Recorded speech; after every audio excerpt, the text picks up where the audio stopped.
നിനക്ക് ഞാനാരാന്ന് മനസ്സിലാക്കോ? ഞാനാ ഫർദ. എന്നറിയാത്ത ആരും ഉണ്ടാവില്ല. ഗൾഫിൽ ഞാൻ വലിയ സെറ്റപ്പ് ആളാണെങ്കിലും ഈ കേരളത്തിലെ നാട്ടിലും ഞാൻ പെട്ടുപോയി. ഈറ്റിങ്ങൾ എന്തെന്നാ ഇത്? തിരുമ്പില്ല. ഇതിട്ട് എണ്ണ ഇട്ട് കഴിച്ചിട്ട് എന്താ പാങ്കർമിൽ അവിടെ തൂക്കിട്ടേക്കും. എത്ര കാലോ ഞാനിതെല്ലാം ആരോടാ പറയേണ്ടത്? എന്നെ 10,000 റുപ്യ കൊടുത്തിട്ട് ഈറ്റികളല്ല ഇത് വാങ്ങുന്നത്. എന്നാ എത്ര കളറുണ്ട്? അതേതെങ്കിലും വാങ്ങാം. പച്ച, ചുമപ്പ്, നീല എല്ലാ കളറുണ്ട്.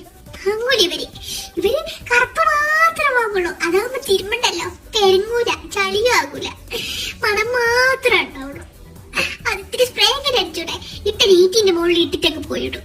നാട്ടുകാരെന്താ വിചാരിക്കുക? എനിക്കൊരു വിലയില്ലേ? ഞാനങ്ങ് ഗൾഫിൽ നിന്ന് വന്ന സാധനം. ഇവരെല്ലാം എന്തെന്നാ ഇങ്ങനെ? എന്നെ ഏതെങ്കിലും ഒരു കല്യാണ പരിപാടിക്ക് കൂട്ടുക? അതില്ല. നല്ലൊരു പരിപാടിക്ക് എന്നെ കൂട്ടൂല. ഒരു മരിച്ച പോരയിലേക്ക്, ഒരു ഹോസ്പിറ്റൽ കേസ്, എന്തിന് ബാത്റൂമിൽ വരെ എന്നെ കൊണ്ടുപോകുന്ന ആൾക്കാരുണ്ട്. എന്നാലും എന്നെ തിരുമ്പിക്കൂടെ?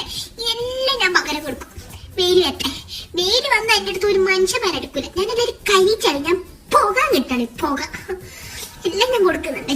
ഇത്ര കാലെന്നറിയോ? ഞാൻ അതിന്റെ വേക്ക് തൂങ്ങി കിടക്കല. ബാക്കിയുള്ള ചുരിദാർ, എയ്റ്റി എല്ലാം ഒരു അലമാരയിൽ വെക്കുക.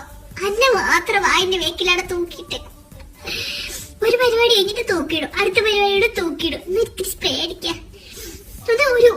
ഒന്ന്